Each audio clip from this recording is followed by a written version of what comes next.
नमस्कार मित्रों, मैं हूं डॉक्टर राम जी भाई। आपके लिए एक छोटी सी कहानी लेकर आया हूं। आइए कहानी का आनंद लेते हैं। एक बहुत बड़ा विशाल पेड़ था।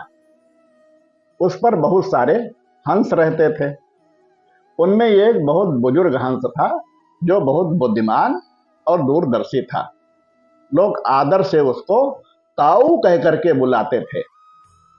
एक दिन उसने एक नन्ही सी बेल को पेड़ के तने पर नीचे से लिपटते हुए देखा।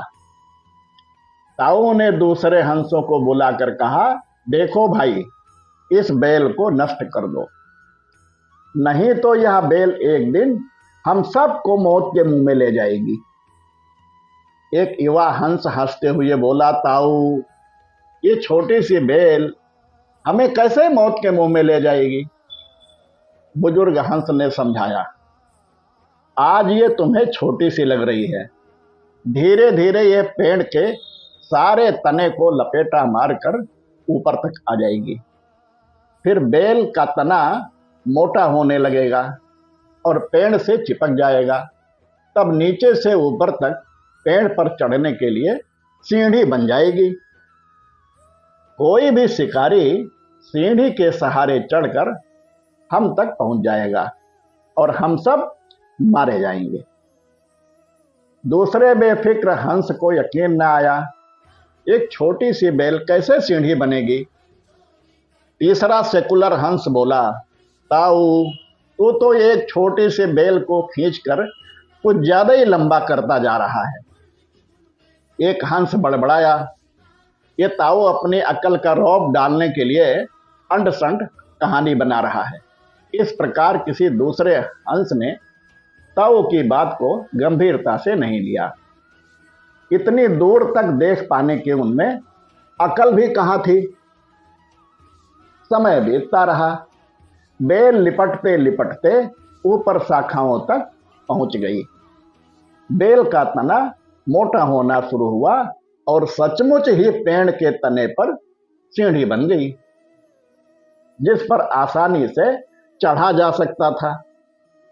सबको दूरदर्शी ताऊ की बात की सच्चाई सामने नजर आने लगी, पर अब कुछ नहीं किया जा सकता था, क्योंकि बेल इतनी मजबूत हो गई थी कि उसे नष्ट करना हंसों के बस की बात तो नहीं थी। एक दिन जब सब हंस दाना चुगने बाहर गए हुए थे, तब एक बहेलिया उधर से निकला। पेड़ पर बनी सीढ़ी को देखते ही उसने पेड़ पर चढ़कर जाल बिछाया और चला गया। शाम को जब सारे हंस लौट आए और पेड़ से उतरे, तो बहेलिए के जाल में बुरी तरह फंस गए। जब वे जाल में फंस गए और फड़फड़ाने लगे, तब उन्हें ताऊ की बुद्धिमानी और दूरदर्शिता का पता लगा। सभी सेकुलर हंस ताऊ की बात ना मानने के लिए लज्जित थे और अपने आप को कोस रहे थे। ताऊ सबसे रुष्ट होकर चुपचाप बैठे थे। एक हंस ने हिम्मत करके कहा, ताऊ, हम सब मूर्ख हैं, लेकिन अब हमसे मुंह मत फेरो। दूसरा हंस बोला, इस संकट से निकालने की तरकीब ताऊ तू ही हमें बता सकता है। आगे हम तेरी कोई बात नहीं टालेंगे। सभी हंसों ने हामी भरी। तब ताऊ ने उन्हें बताया, मेरी बात ध्यान से सुनो।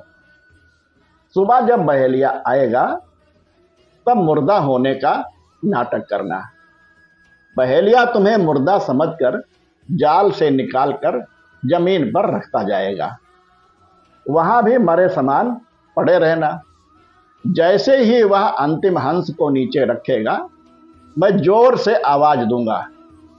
मेरी आवाज सुनते ही सब उड़ जाना। सुबह बहेलिया आया। हंसों ने वैसा ही किया जैसा ताऊ ने समझाया था। बहेलिया हंसों को मुर्दा समझकर जमीन पर पटकता गया।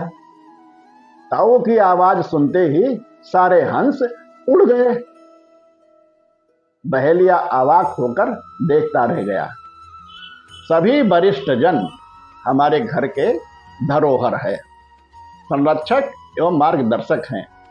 जिस तरह आंगन में पीपल का वृक्ष फल नहीं देता परंतु छाया अवश्य देता है, उसी तरह हमारे घर के बुजुर्ग हमें भले ही आर्थिक रूप से सहयोग नहीं कर पाते परंतु उनसे हमें संस्कार एवं उनके अनुभव से कई बातें सीखने को मिलती हैं।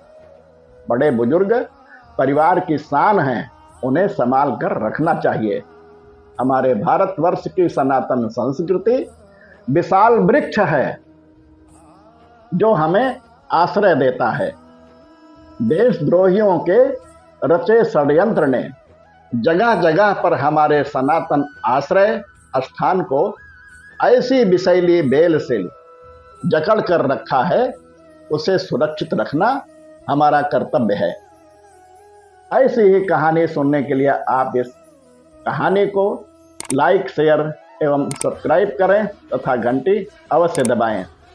अगले भेंट होने तक सभी को नमस्कार।